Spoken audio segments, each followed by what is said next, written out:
Hi friends, मैं हूँ ज़ैना पटेल और स्वागत है आप सभी का मेरे चैनल ज़ैनास रेसिपी में।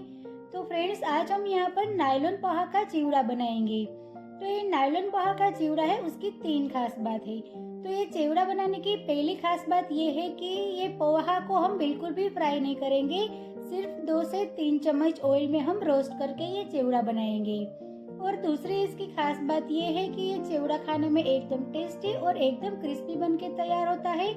और ये चिवड़ा को आप 1 महीने तक स्टोर भी कर सकते हो। और ये चिवड़े की तीसरी खास बात ये है कि ये चिवड़े में मैं जो फ्लेवर देने वाली हूँ, उस फ्लेवर का चिवड़ा आपने जिंदगी में कभी नहीं खाया होगा, ये मेरी गारंटी है। तो चलिए रेसिपी की शुरुआत करते हैं, बनाते हैं रोस्टेड पोहा का चिवड़ा।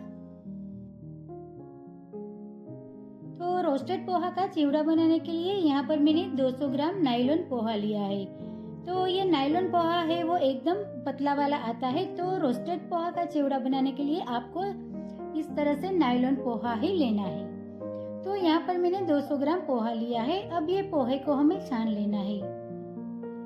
तो ये पोहे के अंदर जो एक्स्ट्रा पाउडर और इसका जो एक्स्ट्रा छोटा छोटा टुकड़ा होता है वो सारा निकल जाएगा। तो इसी तरह से ये इसको हमें एकदम निकाल देना है और ये पोहा को हमें एकदम क्लीन कर देना है। तो यहाँ पर आप देख सकते हो ये पोहा को मैंने एकदम अच्छी तरह से छान लिया है। तो इसके अंदर से इतना टुकड़ा और इतना पाउडर निकला है, तो इसको हमें बिल्कुल फेंक देना है। अब यहाँ पर हमारा ये पोहा है वो छान कर एकदम तैयार हो गया है। अब ये पोहा को हमें रोस्ट करना है। तो इसको रोस्ट करने के लिए यहाँ पर आपको इस तरह से एक बड़ा पैन ही लेना है, ताकि इसके अंदर हम पोहा को रोस्ट करेंगे तो वो हिलाने में एकदम आसानी रहेगी। तो इस तरह से मैंने एक बड़ा पैन ले लिया है और उसको गर्म करके पोहा को अंदर डाल दिया है। अब इसको रोस्ट करने के लिए हमें एक बड़ा चम्मच लेना है। तो इस तरह से एक बड़ा चम्मच या तो फिर स्पैचुला की मदद से ये पोहा को हमें रोस्ट करना है। तो गैस की फ्लेम को आपको एकदम स्लो रखनी है और ये पोहा को हमें बिल्कुल हल्के हल्के हाथों से रोस्ट कर लेना है। तो यहाँ पर आप ये पोहा है उसको ओवन में भी रोस्ट कर सकते हो। तो यहाँ पर 7 से 8 मिनट में हमारा ये पोहा है वो अच्छी तरह से रोस्ट हो गया है। तो आप देख सकते हो ये पोहा हमारा इस तरह से हम हाथ में लेकर इसको तोड़ेंगे तो वो एकदम आसानी से टूट जाता है। तो ये पोहा हमारा एकदम अच्छी तरह से क्रिस्पी हो गया है। तो इसी स्टेज पर हम गैस की फ्लेम को बंद कर देंगे और ये पोहा को हम 1-2 बार इसके अंदर ही हिलाएंगे और फिर इसको हम एक दूसरे बर्तन में निकाल लेंगे।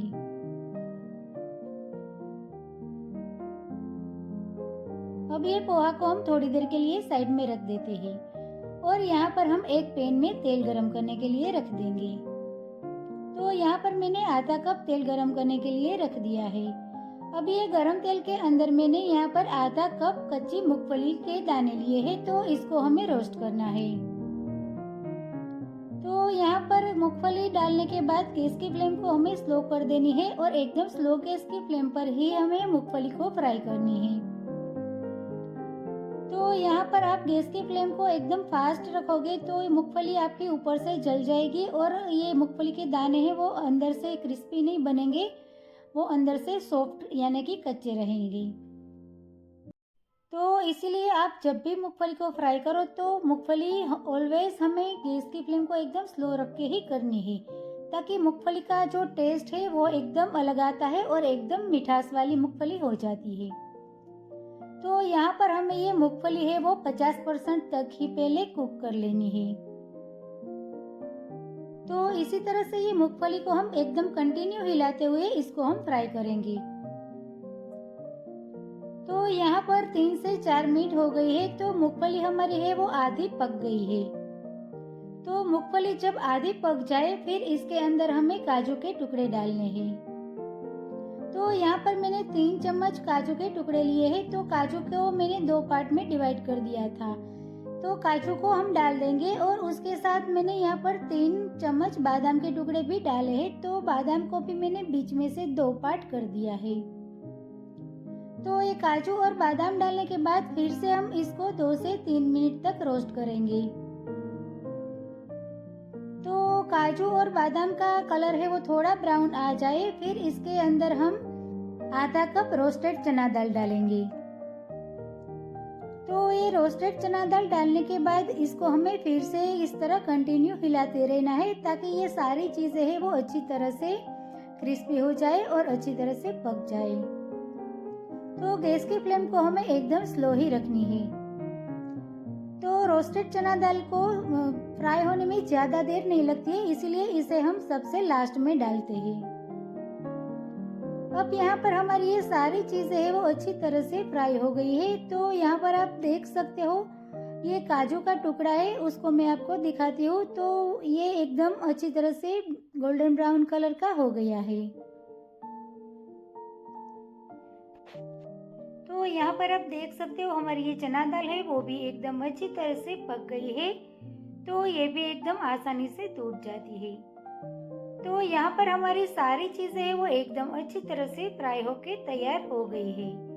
तो गैस की फ्लेम को अब हम बंद कर देंगे और ये सारी चीज़ को हम इसका एक्स्ट्रा तेल है वो निकाल कर इसको हम दूसरे बाउल में निकाल लेते हैं। तो यहाँ पर मैंने ये सारी चीज़ को दूसरे बाउल में निकाल ली है और इसको हम थोड़ी देर के लिए साइड में रख देते हैं। अब यहाँ पर हमने जो तेल में ये सब फ्राई किया था उसमें से हम सारा तेल निकाल लेंगे और सिर्फ 2 से 3 चम्मच तेल ही इसके अंदर रहने देते हैं।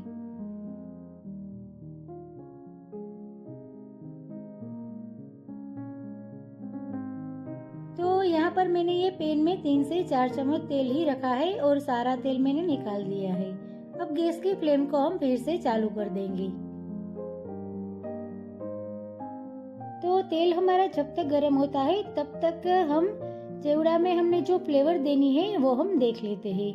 तो यहाँ पर मैंने 10 से 12 कली लहसुन की ली है। तो लहसुन को हमें कूट लेनी है और इसकी एक पेस्ट बना लेनी है। तो इसके अंदर हमें नमक या तो लाल मिर्च कुछ भी डालना नहीं है, ऐसे ही हमें इसको कूट कर पेस्ट बना लेनी है। तो ये चिवड़ा में हम लहसुन की फ्लेवर देंगे। तो फ्रेंड्स, मैंने आपको पहले बोला था कि एक अलग ही फ्लेवर हम ये चिवड़ा में देंगे। तो आपने इस तरह से ये रोस्टेड पोहा का चिवड़ा है वो इस तरह लहसुन की फ्लेवर का कभी नहीं खाया होगा। तो यहाँ पर हमारा ये लहसुन है वो अच्छे से उसकी पेस्ट बन गई है। तो उसको हम एक चम्मच में निकाल लेते हैं। अब यहाँ पर हमारा तेल भी गर्म हो गया है। तो इसके अंदर मैं 1 चम्मच भर के सरसों के दाने डाल दूंगी। तो सरसों के दाने थोड़ा फूट जाए फिर इसके अंदर 1 चम्मच तेल डालेंगे और 2 से 3 लाल सूखी वाली मिर्ची डालेंगे। उसके साथ हम थोड़ी सी हींग डाल देंगे। अब हींग डालने के बाद हमने जो लहसुन की पेस्ट बनाई थी वो हम ये गरम तेल में डाल देंगे और ये सबको हम एकदम अच्छी तरह से सौते कर लेंगे।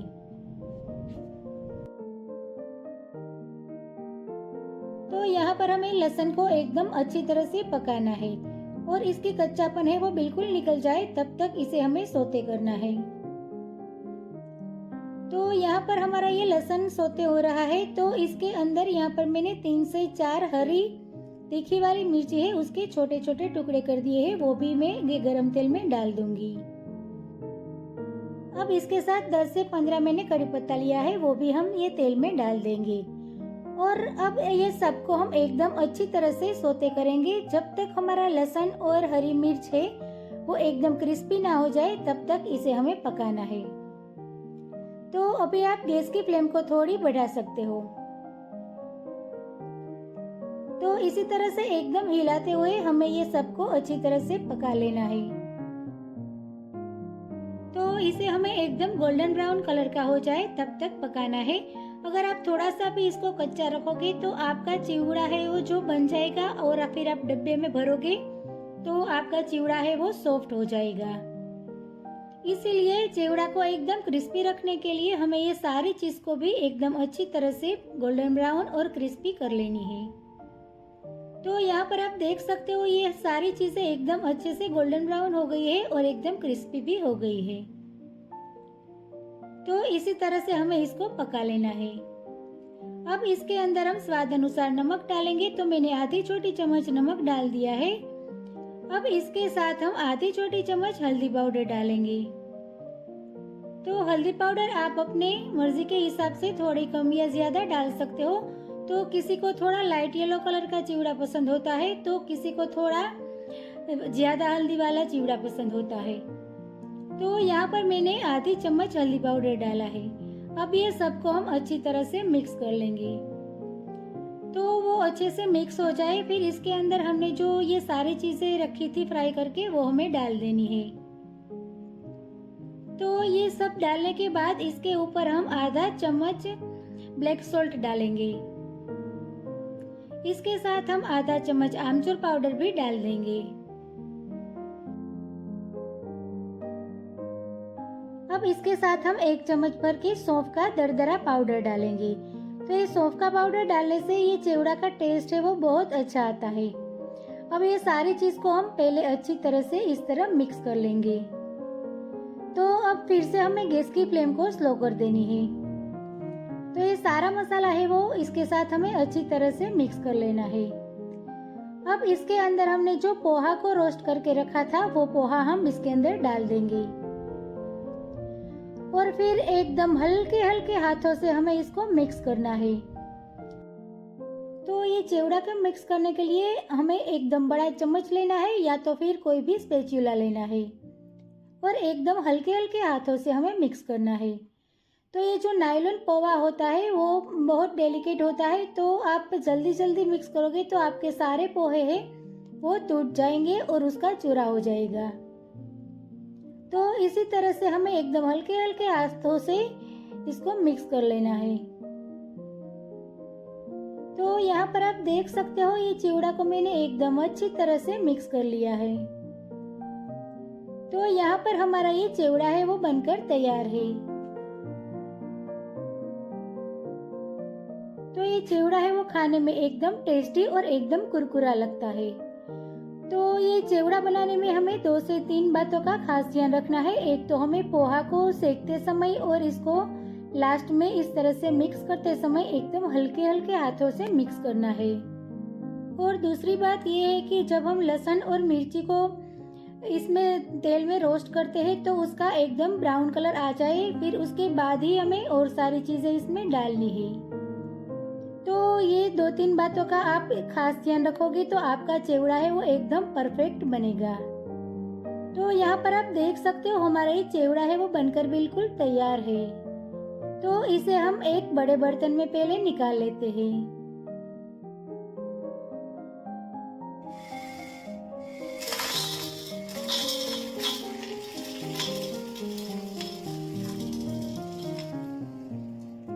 तो फ्रेंड्स, आपने ये चिवड़े की आवाज सुनी ना? जो हम फ्राई करके चिवड़ा बनाते हैं उससे भी ज्यादा कुरकुरा और एकदम क्रिस्पी और एकदम टेस्टी बनकर तैयार होता है। तो ये खाने में तो एकदम टेस्टी और एकदम लाजवाब लगता है। तो ये चिवड़े को हम 1 महीने तक स्टोर भी कर सकते हैं। तो यहाँ पर मैंने ये चिवड़ा को स्टोर करने के लिए कांच का एक बाउल लिया है और एक जार ली है। तो पहले हम ये कांच के बाउल के अंदर ये चिवड़ा को निकाल लेते हैं। तो फ्रेंड्स, यहाँ पर आप देख सकते हो ये चिवड़ा देखने में ही एकदम टेस्टी और एकदम क्रिस्पी और एकदम कुरकुरा बना है।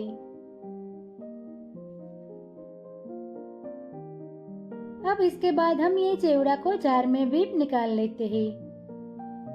तो इसी तरह से चिवड़ा कोई भी एयरटाइट कंटेनर में या तो फिर जार में रखकर आप 1 महीना तक आराम से स्टोर कर सकते हो और 1 महीने तक ये चिवड़ा का टेस्ट है वो बिल्कुल खराब नहीं होगा और बिल्कुल चेंज भी नहीं होगा।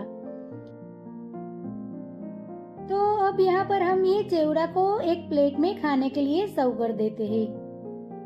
तो फ्रेंड्स, यहाँ पर आप देख सकते हो आपको देखते ही मुंह में पानी आ जाएगा। इस तरह का हमारा ये चिवड़ा बनकर तैयार हुआ है। तो फ्रेंड्स, आपने ये रोस्टेड पोहा का चिवड़ा तो कई बार खाया होगा, लेकिन इस तरह की फ्लेवर का आपने ये चिवड़ा कभी नहीं खाया होगा। तो आप एक बार इस तरह से ये रेसिपी अपने घर पर जरूर ट्राई करना। और फ्रेंड्स, आपको मेरा आज का ये वीडियो और रेसिपी अच्छी लगे तो मेरे वीडियो को लाइक करें, अपने फ्रेंड्स के साथ शेयर करें और मेरे चैनल को सब्सक्राइब करें मिलते हैं एक ऐसे ही नई रेसिपी के साथ अगले वीडियो में। तब तक के लिए bye bye. Thank you so much.